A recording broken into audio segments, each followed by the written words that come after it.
नमस्कार दोस्तों, कई बार परेशानी होती है तलाक के मामले में कि आखिर क्या क्या कंटेंट आपके आएंगे। अगर आप तलाक से गुजरने वाले हैं या तलाक की प्रक्रिया जानने वाले हैं तो ये वीडियो आपके लिए है। मैं आपको इन जनरल डिटेल्स बताऊंगा कि कौन कौन सी जानकारी आपको आपके तलाक के केस में मेंशन करनी पड़ती है। बात नहीं करेंगे कि डिवोर्स म्यूचुअल है या कॉन्टेस्टेड है, मतलब आपसी सहमति तलाक है या लड़ झगड़ने के बाद में लिया गया तलाक है, उसके ऊपर बात नहीं करेंगे। हम केवल कंटेंट के बारे में बात कर रहे हैं कि आखिर किन चीज़ों को आपको मेंशन करना पड़ेगा। उस हिसाब से आप अपने दस्तावेज यानी डॉक्यूमेंट्स और साथ ही अपने एविडेंस या प्रूफ भी इकट्ठा कर लें, जिससे आपको किसी भी परेशानी का सामना ना करना पड़े। तलाक के कंटेंट नए हैं सब्सक्राइब कर लीजिए, आपका अपना चैनल है ऑनलाइन लीगल हेल्प। अगर कुछ इन्फॉर्मेशन चाहते हैं, वीडियो के डिस्क्रिप्शन में लिंक है जहां से अपॉइंटमेंट बुक करके भी आप बात कर सकते हैं।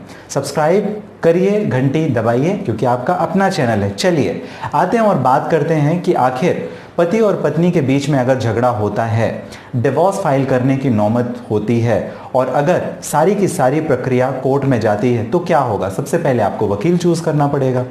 वकील की फीस कितनी होगी, किस तरीके से आप चूज करेंगे, ऑलरेडी इस चैनल में अगर आप जाएंगे तो मैंने आपको डिटेल में बताया हुआ है। हम लोग बात कर रहे हैं क्या कंटेंट आएंगे। तो सबसे पहले आपने वकील को पकड़ा।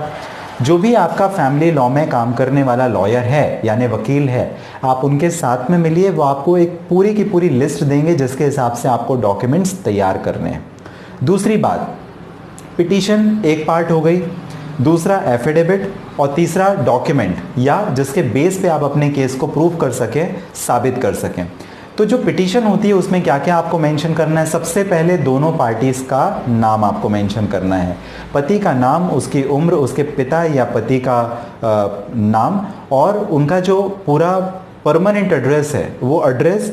कई जगह पर मोबाइल नंबर और मेल आईडी भी दिया जाता है। तो ये दोनों पार्टी का होगा, यानी पति का भी और पत्नी का भी। कई बार अडल्ट्री का केस होता है जहां पर किसी और को भी आपको रिस्पोंडेंट यानी प्रतिवादी बनाना होता है, तो वहां पर दूसरे पक्ष का नाम भी आपको देना है। मान लीजिए आप अपने पति के खिलाफ में केस फाइल कर रहे हैं और पति का कहीं पर एडल्ट्रियस रिलेशनशिप है, अफेयर है, किसी के साथ में अवैध अनैतिक संबंध है। उस केस में उस लड़की का भी डिटेल डालना आपको जरूरी होगा, उसे भी डिफेंडेंट बनाना आपको पड़ेगा, जिसको आप पार्टी बना करके एडल्ट्री का ग्राउंड फाइल करना चाहते हैं। दूसरा, date and place of marriage. क्यों? ज्यूरिसडिक्शन के लिए। ज्यूरिसडिक्शन का मतलब यह होता है कि किस जगह पर आप कोर्ट में केस अपना फाइल करेंगे। मान लीजिए आपकी जो शादी थी वो शादी आपकी मुंबई में हुई तो ज्यूरिसडिक्शन मुंबई का होगा, आप दिल्ली में नहीं फाइल कर सकते। और डेट इस वजह से क्योंकि उसमें डेट ऑफ सेपरेशन एक महत्वपूर्ण भूमिका निभाता है। मान लीजिए आपकी शादी अब से 6 महीने पहले हुई तो आप ना ही म्यूचुअल ना ही कॉन्टेस्टेड डिवोर्स का केस कोर्ट में फाइल कर सकते हैं। इस वजह से डेट ऑफ मैरिज काफ़ी महत्वपूर्ण है, काफ़ी ज़रूरी है। अब status and domicile of party, ये भी आपको मेंशन करना पड़ेगा। स्टेटस का मतलब इसके पहले आपका स्टेटस क्या था, आपने शादी की थी या नहीं की थी, डिवोर्सी है या क्या आपका स्टेटस है, वो आपको डालना पड़ेगा। साथ ही साथ आपका डोमिसाइल किधर है, मतलब किस जगह, किस राज्य के आप निवासी हैं, आपको ये भी मेंशन करना ज़रूरी होगा। अब एक महत्वपूर्ण बात, permanent destination where the parties cohabited, मतलब आखिरी बात दोनों कहां पर रहे और कहां रह रहे हैं, ये भी आपको डालना, ये डिटेल ज़रूरी है, क्योंकि इस डिटेल के बेस पे आपका ज्यूरिसडिक्शन एक बार फिर से क्लियर होता है। तो ज़रूर से आप ये ध्यान रखिए कि किस जगह आपकी शादी हुई थी और आखिरी बार पति पत्नी दोनों कहाँ रहे और फिलहाल कहाँ रह रहे हैं, इसकी डिटेल भी आप अपनी पिटीशन में ज़रूरी तौर पर मेंशन करें। बच्चे, अगर बच्चे हैं तो शादी के 2-3 साल हो गए हैं, 1-2 या कुछ और बच्चे आपके हो सकते हैं, उनकी पूरी डिटेल आपकी पिटीशन में आना अनिवार्य है, ज़रूरी है, जिसके बेस पे चाइल्ड कस्टडी कोर्ट डिटरमाइन करने या डिसाइड करने में आसानी हो। और अगर बच्चे का बर्थ सर्टिफिकेट है तो अपने पिटीशन के साथ ज़रूर लगाएं। अब अगला ग्राउंड, सबसे महत्वपूर्ण। अगर म्यूचुअल डिवोर्स है तो ठीक है, दोनों के बीच में कंपेटेबिलिटी डिफरेंसेस थे, जम नहीं रहा था दोनों का, इस वजह से फाइल कर दिया। लेकिन कॉन्टेस्टेड, जहां पर पति पत्नी एक दूसरे से लड़ झगड़ करके तलाक लेते हैं, वहां पे कुछ ना कुछ आधार होना चाहिए। बेवजह का तलाक आपको कोर्ट से मिलता नहीं है। तो इस कंडीशन पर आपको जो भी आपका सेपरेशन या डाइवोर्स का ग्राउंड है, उस ग्राउंड को आपको मेंशन करना ज़रूरी है और उससे सपोर्टिंग जो भी एविडेंसेस हैं वो एविडेंसेस भी लगाना ज़रूरी है। तो यहां पर मैंने आपको ग्राउंड के बारे में बता दी।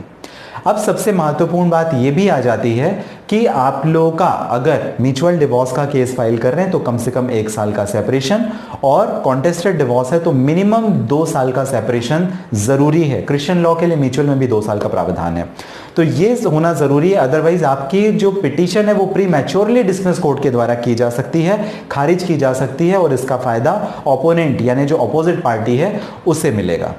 तो ये चीज़ आपको बहुत ही महत्वपूर्ण तरीके से ध्यान में रखनी है।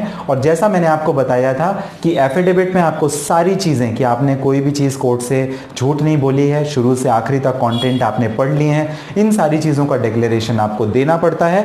और तीसरा जो पार्ट इसका होता है वो होता है एविडेंस के बेस पे, जिसको आपने जो भी ग्राउंड लिया, मान लीजिए आपने मेंटल या फिजिकल क्रुएलिटी का लिया, या कोई वेनरेबल डिसीजेस का लिया, या डिजर्शन का लिया, या अडल्ट्री का लिया, या कोई और, तो जो भी आप आधार या ग्राउंड लेंगे उससे संबंधित आपको प्रॉपर एविडेंस कोर्ट में सबमिट करना पड़ेगा अगर कॉन्टेस्टेड डिवोर्स है, और उसी के बेस पर कोर्ट आपको डिवोर्स ग्रांट करेगी। ये पूरी मैंने आपको जानकारी दी। आपको अगर जानकारी पसंद आई हो तो लाइक कर दीजिए, सब्सक्राइब कर लीजिए। आपका अपना चैनल है online legal help. WhatsApp number दिया हुआ है, ऑफिस नंबर दिया हुआ है, जहां पे आप कनेक्ट करके हमें बात कर सकते हैं आपकी पर्सनल प्रॉब्लम से। साथ ही इस वीडियो के डिस्क्रिप्शन में लिंक है, जिस लिंक को क्लिक करके भी आप हमें कनेक्ट कर सकते हैं। हमेशा आप कीमती और महत्वपूर्ण समय अपना देते हैं, इसके लिए आप सभी का बहुत धन्यवाद।